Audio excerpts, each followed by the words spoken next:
So if you're struggling as a business owner, this video is going to be for you because we got a great question in our community. Somebody asked, and I'm going to share my screen to show you guys the question here. I'm going to flip over to that real quick. Somebody pretty much struggling with their business and trying to determine if it's like what they're trying to do. So this was in our private community. It's our perpetual sales machine community. If you want to learn more about that, it's at profitablepineapple.com. But God's will or my will? Not sure if this is the place to post something like this, but I've been struggling with the question of whether my business has been my own will or if it is truly God's will. From the start, I have felt pulled to serve the people that I've been called to serve. However, I've faced several challenges in my business the last 2 years, and there seem to be more and more every single day, which make me think that maybe I'm trying to force my own will and not listen to what God wants from me. Are there any other business owners in this group who have struggled with this discernment? If so, do you have any recommendations other than prayer on how to make sense of it all? So I brought my wife on. If you guys didn't notice, she's right over here. And I thought this was a great question because this is something that I think we've struggled with in the past, and we've struggled with it now. We've struggled with it a week ago. We've struggled with it 10 years ago. We've struggled with it 20 years ago. And so this is something that I think we all get challenged with all the time. Like, are we trying to force something instead of allowing it to happen? And if we are forcing it, is it forcing it, or is it listening to God, or is it not listening to God? Is it just kind of what is going on here? So I brought Jenna on, my lovely wife, Jenna, to talk about what she's going through right now. Yeah. So I read this question and instantly I was like, oh, this is exactly what I've been going through for the past year. So I'll just tell you a little bit of my story. So, a couple of years ago, 5 years ago, we lost our son. And shortly after that, I started feeling that, okay, maybe I'll write a book about this someday. But it wasn't something that I ever really paid attention to. It was just kind of a feeling. And then in the last year, I have really, probably the last 2 years, had really started asking God for more clarity in my life. What am I supposed to do next? After we sold I Love, I felt a little lost. I was kind of just floating out there, not really sure what I was supposed to be doing. I call it lost in the ether. Yes. And so I was really, really asking God for clarity on where, he was taking me in my life. And I found that it took a very long time of me not only praying and asking him for clarity, but also listening, which I actually learned to do better than any other time in the sauna that we have, because it's the one place where I can be completely quiet with my thoughts and with God. And I actually started to listen to him more than just talk to him. And so that was huge. And I started to feel this pull to write the book. Like, that is what he was telling me to do. I am absolutely sure of that. And so, however, you did not pull the trigger for a while. Not for a while. Yeah. There was this time where she was, I'm sorry, but you were like not in the best of moods, I'll say. And terrible. it was the long time. Terrible. And for those that don't know, my wife and I work together. We're together all the time. We're together every single day. We eat breakfast, lunch, and dinner together. We literally are together all the time. And Fridays are our date day. So this is what we're doing for date day. Mm-hmm. We did some other stuff too, and one day we were at lunch and she had just been in this funk for like a month, and it wasn't because of winter, because we hate winter. No, it was in the summertime. It was in the summertime. And so I just looked at her and I said, what could you talk about for the next 20 years of your life and never get sick of talking about? And it was grief, like after losing a child. And what did you tell me? As the supportive husband I am, I said, that sounds awful, but I will support you in any way that I can. So what do we need to do? Yeah. And so I just said it took me 2 seconds to know exactly what it was that I was supposed to be talking about. And so I said, I'm supposed to write a book. And so I really dove into that and I started writing my book, and it was easy. Like, it was, I think you wrote it in like a week. I will say that I have never experienced a flow state like I did when I was writing this book. And it was so amazing to write for so many reasons. I knew that I was following God's will. I knew that I was, this has the potential to help so many people. And so I knew that that's what I was supposed to do. Now, as entrepreneurs, it's always like, okay, the book is great, but what else are you going to do?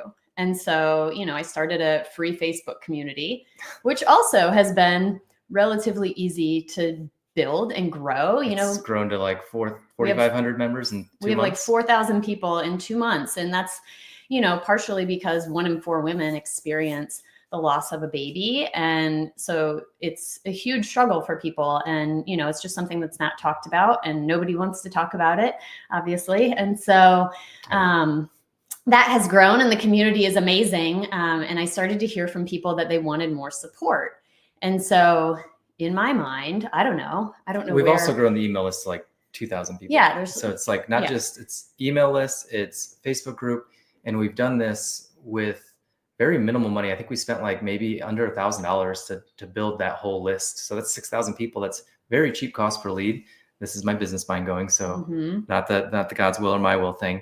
And so as a business owner, I saw it as an opportunity, not an opportunity to make a lot of money, but an opportunity to serve more people. And I think that's where a lot of people get wrong in this, is just because there's opportunity there to make money, it's not necessarily that the making money should be your purpose. It needs to be the service. And when you serve and focus on the service part of it, this is going back to why I've talked many times about why you need to focus on your why. But when you focus on service, the money follows, regardless of what industry you're in. And most of us focus on the money and not the service. So anyway. Yeah. So I wanted to give people a way to have more support if they needed it. So a weekly support group where we could get on video calls and just talk to each other, peer led, possibly having experts come on, therapists and other writers and things like that, pastors, that are willing to come on and talk to the group. And so I put that out there, for people to join, and got absolutely no one. Like one person, and she was excited. It's one person. Very excited. She needed it. She knew she needed it, but that's your 2:30. Oh, geez. I forgot about that. Okay. Keep going. Okay. Well, I can keep talking for a little bit. So anyway, and so I put it out there and got basically no response. And so therein lies the struggle, right? Like you hit that roadblock, and I started to doubt, not that what I'm doing is God's will, because I know that helping these women is exactly what I've been called to do via my book, but does it involve anything else? And so many entrepreneurs out there I know, which I don't know that I even consider myself an entrepreneur, but so many entrepreneurs out there would say, well, that feeling that you're having and that barrier that you're hitting is just the resistance. I think it's Stephen Pressfield that talks about that. And, that resistance, if you push through that resistance, that's where you can really see change, and you can really help a lot of people, and you can really, do God's will. But another part of me started to feel like, well, maybe this isn't what I'm supposed to do. Like maybe this is not the right time. Maybe that's God's way of telling me that. And I think I've also gotten wrapped up in the book writing and the community building and all of that, and trying to help all these women, that I've probably listened less to God during that time. So it's been harder for me to discern what he's actually calling me to do. So in all honesty, Travis is not happy with me, but I was just feeling a little icky about it. Like I wasn't feeling right. Everything in my body was telling me like, this isn't the right time. I closed the community for now, and I'm just, building up a wait list right now. My book comes out in May. And so I'm just kind of going to focus on that and go from here. Part of me believes that if it's God's will, he will make it happen. And it may be in another way. So maybe it happens later. Maybe it's 5 years from now. Maybe it's in a totally different way that I'm going to help women, that is more his will than my will. So when Travis gets back, he can talk a little bit more about that. But also another thing that, in reading about this, I think, we've all struggled with this. If you haven't, then I would love to hear from you if you know exactly what God is telling you to do. But I think if we are, in what you're doing, if you are chasing the fruits of the Spirit, then that is a good thing as well. Or if the things that you're doing are building the fruits of the Spirit in you, which are, love, joy, peace, patience, kindness, goodness, faithfulness, gentleness, and self-control. So if you are, feeling those things being built in you, then that's a good indication that what you're doing is good, and it's in alignment with God's will. So I think about other examples in my life of resistance, right? So we all, to some extent, whether you like to work out or not, you will feel resistance. Like when you get up in the morning, you're like, it's 5 a.m. or whatever time. I really don't want to work out right now. But because I know that it's good for me and it's good for my body to take care of my body, I will get up and I will do it, and that's pushing through the resistance in a way. In other ways, people might have, business examples where they push through the resistance, but that's just a simple way of showing that, like, that's one easy example, So I don't know. I'm interested to see. You ready? Okay. He's going to come back in. We'll talk a little bit about that. I was just talking about how, how to know, like, whether you're need to push through the resistance or not. Like I talked about, one example would be getting up in the morning. It's 5 a.m. You don't want to get out of bed and work out, but you know that that's good for your body. You know that, God wants you to do that. So you get up and do it anyway. Like, that's a way of pushing through that resistance, that feeling of resistance that you have. That's just one small example. I mean, resistance hits you like 400 times a day. All the time. And so like yesterday, I didn't wake up and when my alarm went off, because I just got back from a conference at 10:30 the night before. My alarm went off at 5 and I was like, resistance hit. I'm sleeping in right now. And so I did not get up. This morning it hit again because I was still tired, but I got up today and I pushed through the resistance because my workout today sucked. It was 50 devil presses, which if you've never done a devil press, it's the worst thing in the world. It is a burpee combined with a kettlebell swing, but an American kettlebell swing where you go over your heads. So it was a pain in the butt and I didn't want to do it. But resistance hits you every single day and it hits you constantly. And if you've never read The War of Art by Stephen Pressfield, he talks about it, the whole book. And it's just an amazing book. It's very short. And it just talks about that resistance that as entrepreneurs, we have to get through. If we don't get through it, no one will. 99% of people in this world give in. They just give into the resistance. The resistance hits you when you want to have that drink and you know you shouldn't have it, but you do anyway. Resistance hits you when you don't want to wake up in the morning. The resistance hits you when you don't want to start that, or you want to start that business, but you never do because you're too afraid to.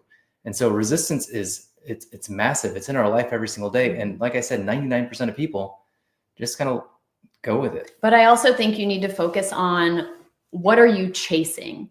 I think back to I Love, and when we were running I Love, all of the times that we struggled the most was when we were chasing money. It was like trying to make more money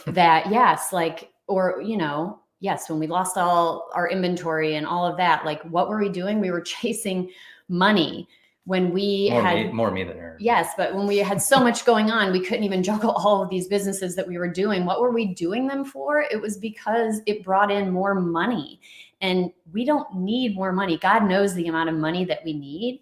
And so He's going to give us the amount of money that we need. We're always going to be the amount of money that you can steward at that time, Exactly. The amount of money that you can handle at that time. So I think if you're chasing, and maybe for me in that support group mindset, the paid group at least, it was, okay, well, I can make some money from this, get some of the money back that I've spent on writing the book and things like that and starting the community. But maybe that's what I was chasing at the time. I don't know. That's just something that I need to sit with, I think. That was something that we were talking about this earlier today, and because this question came up and we were talking about it in the car, and I was a good listener.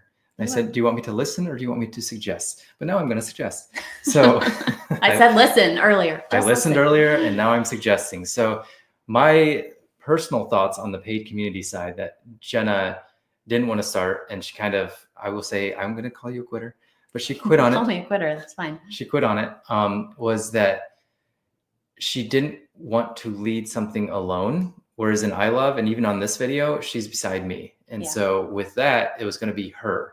And so it scared her. That was a massive resistance. And she didn't push through it for now. But while you were gone, I said, I do think if something is God's will for you, that it is probably not going to miss you. It just might happen in another way. Yes. And I think it will still happen within the next year. Her book comes out May 2nd. We're recording this in February. And so it will happen eventually. And she wants to become a New York Times bestseller. My opinion, a book is just the start of a business. A book is just a starter. Is that your money hat or your God hat? It is not my money hat. It is just the starter of a business, because if you put out a book into this world, you put it out for a reason. You put it out because there's lessons to be learned that you need to get out to the people. Now, this goes back to service. You're serving somebody. That's why you came out with the book. You're serving people. You're serving yourself. That you were 5 years ago when we lost Bodhi. That was something you needed, and you thought other women needed it. And so that's why you wrote the book. The books don't profit. Books don't bring in money.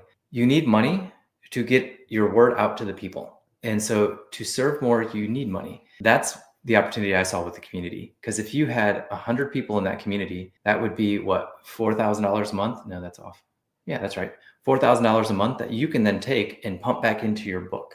And so we can take constantly, because if you just use the book, you're going to profit like $5 per sale. And that's hard to get that money circular and to get it out to more people. But if you have a community aspect in the back end, which I think will come later on, 6 to 12 months, then you have more money to pump back into the book, which then gets it out to more people, which then helps more people. And it just kind of brings it more into this flywheel. And so it's slow to push, slow to get started, but it's going to eventually create you as a New York Times bestseller. And I know you're not becoming a New York Times bestseller because of your ego. I know you're doing it because you want to serve more people, and you can do that when you have money. And so we're not doing it for the money. I mean, like, you don't write a book about miscarriage and pregnancy loss for the money. You do it to serve, and you can serve people by making more money. Although people will think that. Oh, that's okay. There's always people that will think that. And those are the people that are scarce-minded and they can't handle paying for something. And so the book's going to be $20. The Audible book's going to be $30. Who knows? And people are going to complain about that too. So there's always something for somebody to complain about. And, you know, we have a mystery shopping community that we have with a partner, and she's an influencer in the space. And we get complaints all the time. You're charging people to learn how to mystery shop?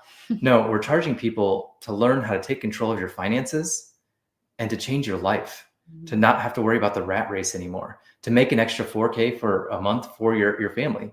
I mean, how much could $4K a month change your life? And so a lot of people are just like, how dare you charge us?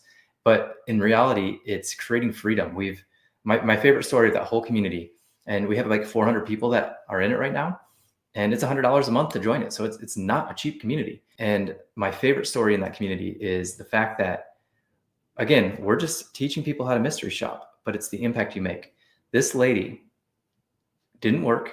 Her husband brought in all the money, but she was abused. And her husband abused her daily. I don't know if it was physically, I don't know if it was emotionally, or if it was both. And when she started mystery shopping, she found Kayla on TikTok, started mystery shopping. Kayla laughs out loud, by the way.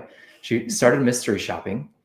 And she made enough money to leave her husband, who had been abusing her for years. Now, if that doesn't give you goosebumps, I don't know what will. So is it God's will or is it my will? The great thing about like Kayla, for example, Kayla's story is just like, she's been an entrepreneur. She's done so many things. She's been screwed over by so many people, business partners, clients, customers, just, I mean, like her boyfriend, her fiancés, like everybody has just screwed her. And we found her like 10 years ago at a farmer's market, and we've been friends with her ever since.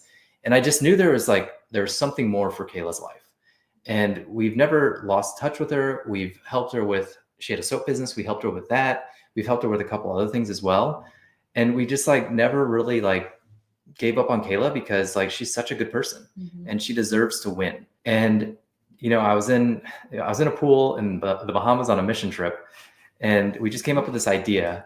And I was just like, she just needs to start telling her stories. Her stories are hilarious. And she's got this deep laugh that's like hilarious, and it makes everybody else laugh. It's not deep, but it's like that deep belly laugh is what I meant to say. It's not a deep laugh, and when she laughs, everybody else laughs. So she brings like a party to her, but then she'll say this, not me. She's incredibly awkward in social situations. I don't think she's that bad, but she thinks she's terrible. And she says all these funny things in social situations, but her stories are funny, and she's become a really good comedian as a result. And then her following just took off. She became an influencer. She's got over 250,000 followers now. And then we released the Mystery Shop company, and not even like a month and a half ago, it just took off. And it's now making more money than she's ever made in her life. And she's finally being blessed because she just kept going, and she kept fighting through the resistance, and just kept taking a punch after punch after punch after punch. And now that she's finally in like round 25, she's seeing the fruits of her labor. She's finally harvesting. And so we're still very new in that company. It's still a very small company, and it's still at the beginning, but there's a lot of momentum. And the cool thing is Kayla has never worried about the money, and she's always done good things. She donates to homeless people. She gives food to homeless people. She pays people's utility bills without them asking. She'll like go to the utility company and just like pay a bunch of bills. And she never had the money to do that in the to begin with. And now she does. And so she's going to do even more good. I wanted to go back to I love. Yeah. Did you have anything to add? Oh, I was just going to wrap it up, but if you've got more to say. Oh, no, I love. Okay. So I love was just a result of listening. We, back in 2007, went on our first mission trip. We've done 17 mission trips now, I think, somewhere around there. And we've done almost 40,000 eye exams and 30,000 pairs of glasses and thousands of surgeries, diabetic, glaucoma, cataract surgery. And that all started from me just wanting to leave the country. And was it me trying to leave the country, or was it God putting me in the situation to get me to leave the country? You just don't know those things until you like put yourself in those situations. But I think the times when we were doing really well in I Love was the times when we were didn't worry focused. About the stats. Yes, we were focused on how many people's hands can we get this product into, because this is going to change their life. And we knew it. And it's changed thousands and thousands of people's lives. Yeah. Yes. And so that was our main goal. Like, yes, there were times when we were chasing the money, and that's when it felt really hard. But I was going into like, when we went to Ecuador that first time, and Angel Rivera was put into my life. Yeah. And this is a guy we treated, and we eliminated his pressure in his eye. He was blind from it, unfortunately, but we relieved his pain, and he just started crying and saying, God bless you, God bless you. And then I started crying, and I don't cry. So Jenna thinks, but, and that's when I knew like this was my why in life. And all those like situations to put me in that spot at that time to experience that. And once you feel that for the first time, I can literally feel it again. And it was like 20 years ago. Yeah. That's when I knew that mission work was going to be what we need to do for the rest of our lives. And so what I realized was like, how can we get ourselves in a position to do this? And so we mapped it out back then, and it was like, oh, we'll be able to do this full time when we're like 65. And I was like, that just doesn't seem right. And so we just started learning and just started saying yes and kind of surrendering to listening to whatever. It was God. And that put us in a situation where we were working for somebody, and then we started our own business, and then we started an online business, and then that online business took off. So we sold all our brick and mortar locations, focused on the online business. And it's just taken us on this whirlwind with I Love, going to sell it for multi-millions, to starting the agency. And there's a lot of gut checks in the agency. I've had to do a lot of hard things and make a lot of hard decisions in the agency, like letting go of my best friends. And I haven't talked to them since. And it's one of those things, like when your gut and your intuition is pushing you one way, that's usually God talking to you. It's not going to be some voice. And even though I have heard that. Yeah. When I stopped drinking 2 years ago, I heard distinct voice of God. It was crazy. Yeah. But anyway, your intuition, sitting silently and listening, what you feel is right. Like that is God trying to talk to you. And while you were gone, I talked a little bit about the fruits of the Spirit and striving for those in your life, because that's what God calls us to be. He calls us to be all of these amazing things. And if what you're doing is not creating that in you and creating that in others as well, then maybe that's something to pull back on. So I think that that's something that you need to be chasing. I think just to bring this back around, you really think about, what are you striving for? Is it the money? You know, are you really needing the money right now? And so that's what you're focused on. Or are you focused on serving and the amount of people that you can help and who God's calling you to help? I think those are all, huge things. Got one more story, and then I'm going to wrap it up. All right. So I have a lot going on. And so she's writing her book. I'm kind of helping her kind of grow that. I have Kayla, the mystery shopping company that I just told you about. It's at kaylalaughs.com if you guys want to see more about that. And then I have my agency. My agency is, it's a multi-million-dollar agency that we have lots of clients. We have a team of 5 to 8, 5 on the client management side, and then 3 in the back end. And then what else do I have? Dr. Berry's and my brand that I'm trying to create into $100 million. If you didn't see that video, I came out with it yesterday of how we're building that. So there's a lot going on in my life, but there was something that was missing. I felt this hole and I couldn't figure out what it was. And the funny thing is, like when we moved here, we found a chiropractor and we were going to him for a while and he was good. I mean, it wasn't yeah, he was great. I mean, he was a great chiropractor, but there was just something that told me to switch chiropractors. And if you guys go to chiropractic care, it's hard to switch. And so like I switched chiropractors, and I was actually going to switch to this one that's like really close to our house. And Jenna's like, you need to try this one because they go to our church. And I said, okay, I'll go to them, even though it's like twice as far away. And I went to it. And he put me in a care plan, which was like $5,000 or $4,500 or something like that. He put our entire family on a care plan. Yes. So it was a lot of money. So like, it was like $6,000 total. Went through the care plan, and like, it changed my life. Like, it eliminated almost all my back pain. I have no back pain anymore. It's amazing. And in the process, he became a really good friend. And not only a good friend, but he had this other project going on. It's called the Warrior 3 Project. It's warrior3project.com. And he's like, hey, check out the Warrior 40 Challenge. It's $97 a month or like $600 a year to join this. And so I joined it. And like, I'm a fit guy. I was running, I don't run half marathons anymore, but I run a lot. I was running 3 to 4 miles every other day, going to Orange Theory and keeping up with the 20-year-olds there. And I was gaining weight. I was going upwards instead of down. And I was like, what's going on? And I was up to like 187, which I haven't been that big since like freshman year of college, when I was like a full-time, bodybuilder. I know it's crazy, but I used to lift every single day. I used to be like, this is before I knew him. Yeah. Anyway, so I took the Warrior 40 Challenge and did this 40 days of following this thing. And I went from 187 to 174, but I got a lot more muscular. I lost a ton of fat. Like, I dropped my body fat percentage by like 4%. And it changed my life. And I felt called to help him. I was like, so what are you doing for this? Like, to get it out there? And he's like, oh, I don't really do anything. I was like, you have this amazing product that like men don't even know about, and you need to get it out there. And his why behind that is because his best friend committed suicide. His best friend committed suicide, who brought him to church, who brought him to God, I should say, who baptized him, and he was struggling on his own. And so he said, I need to do something about this. I need to make men better leaders. I need to make men follow God more. And I need to get them in shape and better leaders for their families. And I was like, we need to get this out to the world. And I've always wanted to do something in the church, but nothing ever really appealed to me. Like, I tried to do some stuff for Adventure Church, which is where we go, but it wasn't like, I don't know, it's just okay. It helped them a lot, but like, I just did some stuff for them. So I withdrew from that, and I went all in on this, and we're building this together. It's pretty new, but we're working on it. And every man that joins, their life has changed. We've seen people go from like 340 pounds down to like 290, and he's going for 240. We've seen people quit smoking. We've seen people just change their marriages, save their marriages. We have men crying on our calls on Tuesday. We do a Zoom call every Tuesday. We get together in person once a month. And so it's become this men's group, both virtual and in person, because not everybody's local. And it's just been like, that's what I had, this gap, and this is filling it. And I've had so much resistance trying to build that, because I realized I've never really built a business that is for men. It's always been for like women. And I've had a ton of resistance.